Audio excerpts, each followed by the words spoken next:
মাছটা লবণ হলুদ দিয়ে মেখে নিব। মাছ ভাজার জন্য দিয়ে দিব সরষের তেল।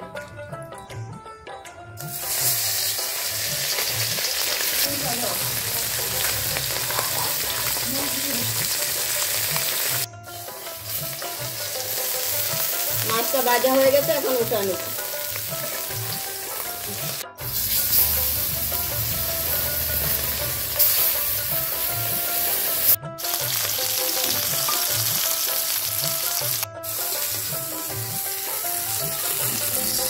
সম্পূর্ণ মাছ ভাজা হয়ে গেছে, এখন ভেজে নেব আলু।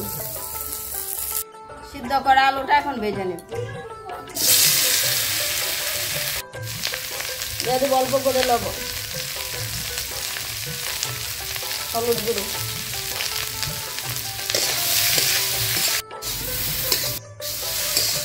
আলুটা ভাজা হয়ে গেছে, এখন উঠে নেব। পুরানোর জন্য দিয়ে দিব সরষের তেল।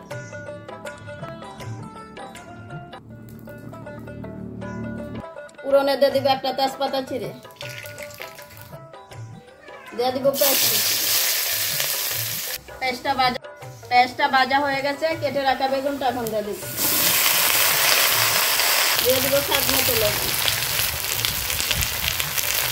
দিয়ে দিব হলুদ গুঁড়ো।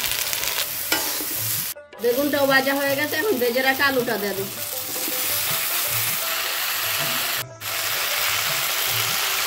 দিয়ে দিব কাঁচা লঙ্কা বাটা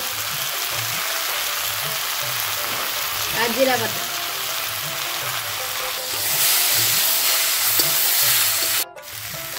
সবকিছু ভাজা হয়ে গেছে, এখন দিয়ে দিব জল। তরকারিটা বক বক করে জাল উঠে গেছে, এখন ভেজে রাখা মাছটা দিয়ে দিব।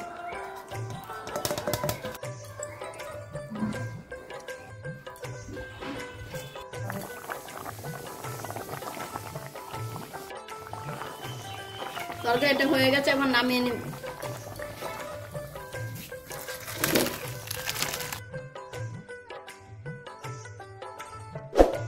বেগুন আলু দিয়ে মাছের ঝোলটা কেমন হয়েছে যদি ভালো লাগে কমেন্টে জানাবেন, লাইক করবেন, শেয়ার করবেন।